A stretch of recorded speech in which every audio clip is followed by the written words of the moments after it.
Selamat pagi buat anak-anak saya semuanya. Apa kabar, Nak? Saya harapkan semuanya dalam keadaan sehat ya. Hari ini pembelajaran daring PPKN kita mulai pada pertemuan ketiga bab 1 pada sub C, yaitu kasus pelanggaran hak dan pengingkaran kewajiban warga negara. Pada pertemuan minggu lalu kita sudah mempelajari apa itu hak, apa itu kewajiban. Kamu sudah tahu ya, Nak ya, sudah melihat dan membaca apa itu dia yang menjadi hak, apa itu yang menjadi kewajiban.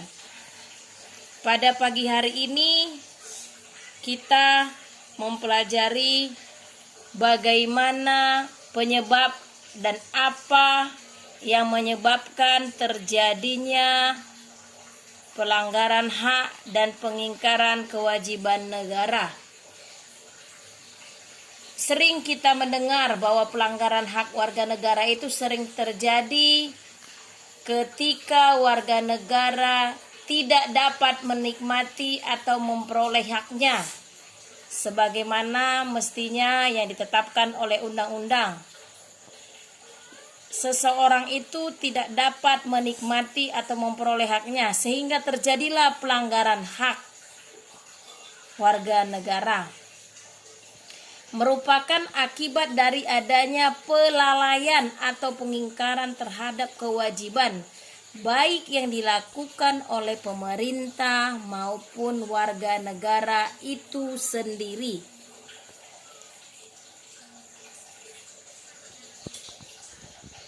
Pengingkaran kewajiban adalah kewajiban yang telah diberi kepada seseorang, tetapi orang tersebut tidak menjalankan kewajibannya sebagaimana mestinya. Itulah pengertian pengingkaran kewajiban. Sama artinya tidak melaksanakan kewajiban dengan baik. Ada 6 faktor-faktor penyebab pelanggaran hak dan pengingkaran kewajiban warga negara. 1. Sikap egois atau terlalu mementingkan diri sendiri. Kalau bicara tentang egois, sikap egois, itu sudah pasti kamu tahu, Nak ya. Bagaimana yang dikatakan sikap egois itu? Itu identik dengan terlalu atau selalu mementingkan dirinya sendiri. Yang kedua, rendahnya kesadaran berbangsa dan bernegara. Ini sangat sering kita lihat dan kita dapatkan pada setiap pribadi individu masing-masing. Kalimat kesadaran ini sebenarnya sangat sederhana, tetapi susah untuk melaksanakan atau menerapkannya. Tumbuhkan kesadaran bagaimana berbangsa dan bernegara yang baik. Contoh, kepada sekarang ini, pandemi COVID-19 telah melanda Indonesia. Tetapi rasa kesadaran masih kurang. Contoh lagi, kesadaran untuk mau belajar. Mesti disuruh-suruh kau belajar. Berarti tidak ada dan masih rendahnya kesadaran yang tertanam pada diri sendiri. Begitu juga rendahnya kesadaran bagaimana berbangsa dan bernegara sebagai warga negara yang baik. 3. Sikap tidak toleran atau tidak toleransi. Ini sudah sering dan pasti kamu tahu bagaimana yang dikatakan sikap tidak toleran. 4. Penyalahgunaan kekuasaan atau penyalahgunaan kekuasaan. Ini pasti kamu sudah tahu. Dia diberikan atau seseorang diberikan tanggung jawab dan wewenang untuk melakukan sesuatu kegiatan atau diberikan jabatan tetapi dia menyalahgunakan kekuasaan. Itu juga merupakan salah satu penyebab pelanggaran hak dan pengingkaran kewajiban warga negara. Yang kelima, ketidaktegasan aparat penegak hukum. Iya, ini sering saja terjadi. Masih ada sifat nepotismenya. Sehingga ada hubungan keluarga, hubungan kekerabatan, sehingga penegakan hukum itu tidak dapat tegas dan tidak dapat dilaksanakan dengan baik. 6. Penyalahgunaan teknologi. Ya, ini juga sering terjadi di zaman teknologi sekarang. Sering menggunakan atau menyalahgunakan teknologi sehingga terjadi penyebab pelanggaran hak. Contohnya pencemaran nama baik, itu termasuk. Dengan apa? Dengan media sosial. Termasuk itu menyalahgunakan teknologi itu. Padahal kita tahu teknologi itu merupakan sarana untuk menyampaikan informasi, untuk memperlancar aktivitas kita, membantu, mempermudah, memperlancar segala administrasi bisa dengan teknologi. Ada kasus-kasus pelanggaran hak warga negara. Ini bisa kita lihat dari kondisi kita saat ini, kondisi negara saat ini, yaitu 1, bagaimana proses penegakan hukum masih belum optimal dilakukan. Seperti yang dikatakan itu masih ada salah tangkap, perbedaan perlakuan oknum aparat penegak hukum terhadap para pelanggar. Masih ada rasa takut penegak hukum dalam melaksanakan tugasnya. Masih ada rasa kekeluargaannya sehingga menyalahgunakan jabatan atau kekayaan. Itu dia. Hal ini bisa kita lihat dasar hukumnya itu pasal 27 ayat 1 UUD 1945, di mana di situ dikatakan segala warga negara bersamaan kedudukannya di dalam hukum dan pemerintahan dan wajib menjunjung tinggi hukum dan pemerintahan tidak ada kecuali. Belum ini sepenuhnya dilaksanakan oleh pihak aparat atau penegak hukum, sehingga terjadilah kasus-kasus pelanggaran HAM atau hak asasi manusia. 2. Masih saat ini kita lihat tingkat kemiskinan dan angka pengangguran di negara kita masih cukup tinggi. Ya, hal ini belum optimal. Kita lihat pada pasal 27 ayat 2 bahwa tiap-tiap warga negara berhak atas pekerjaan dan penghidupan yang layak bagi kemanusiaan. Yang 3, bagaimana semakin merebaknya kasus pelanggaran hak asasi seperti pembunuhan, pemerkosaan, kekerasan dalam rumah tangga, dan lain-lain sebagainya. Hal ini bisa kita lihat dasar hukumnya bagaimana keberadaan hak asasi manusia itu pada pasal 28A sampai 28J Undang-Undang Dasar 1945. Yang keempat, masih terjadinya tindak kekerasan mengatasnamakan agama. Ya, masih ada kita lihat pelanggaran HAM membawa agama. Padahal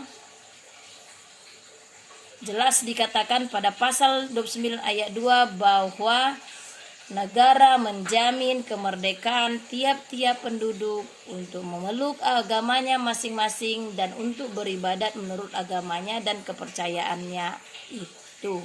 Ini tegas ya dikatakan. 5.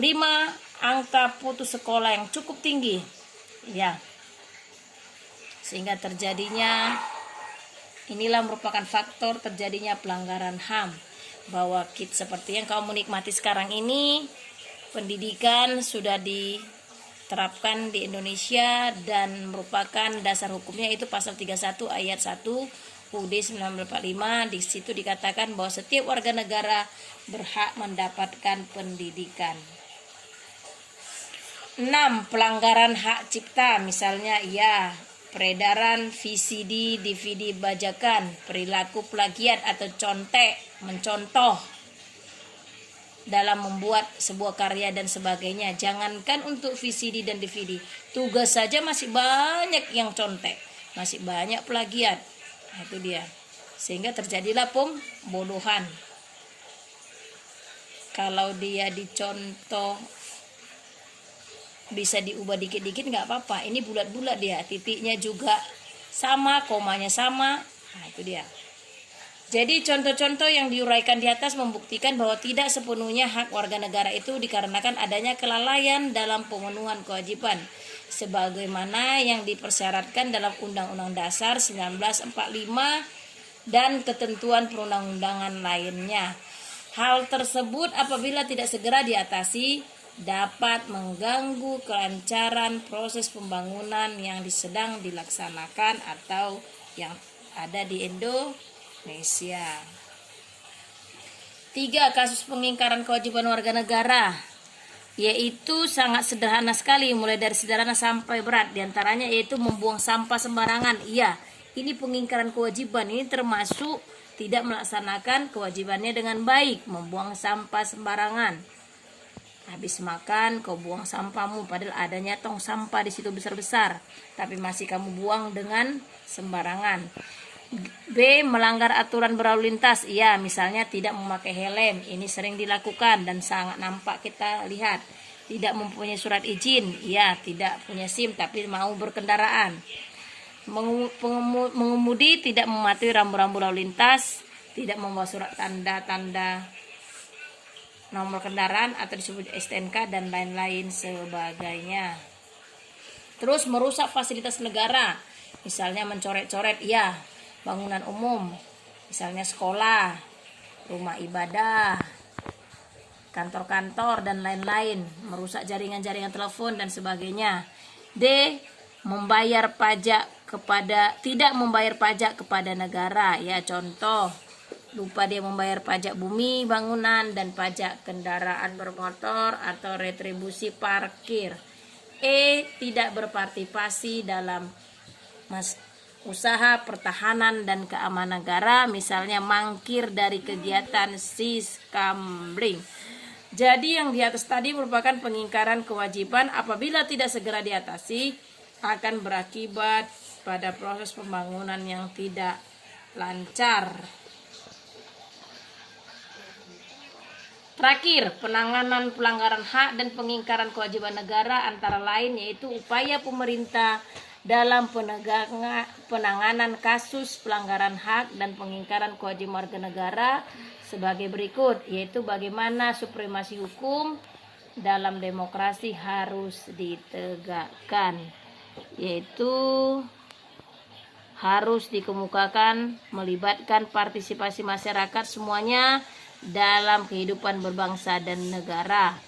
Para pejabat penegak hukum harus memenuhi kewajibannya dengan memberikan pelayanan publik yang baik kepada masyarakat dan adil kepada masyarakat, memberikan perlindungan dan rasa nyaman kepada setiap orang dan setiap masyarakat, dan menghindari tindakan kekerasan yang melawan hukum dalam rangka penegakan hukum di Indonesia. Jadi banyak upaya-upaya pemerintah dalam penanganan kasus pelanggaran hak dan kewajiban warga negara. Jadi agar lebih lengkap lagi boleh kamu baca pada buku paket kamu di halaman 24 sampai dengan halaman 26. Sampai di sini dulu materi kita pada pagi hari ini. Saya harapkan buat anak-anak saya semuanya dapat mengikuti peraturan-peraturan yang telah diterapkan oleh pemerintah dan tahu apa yang menjadi hak dan kewajibannya dengan baik. Sampai ketemu pada pembelajaran berikut minggu depan. Silakan kamu buka Google Classroom Muna, lembar tugas kamu, laksanakan tugas dengan baik. Salam sehat dari saya. Terima kasih.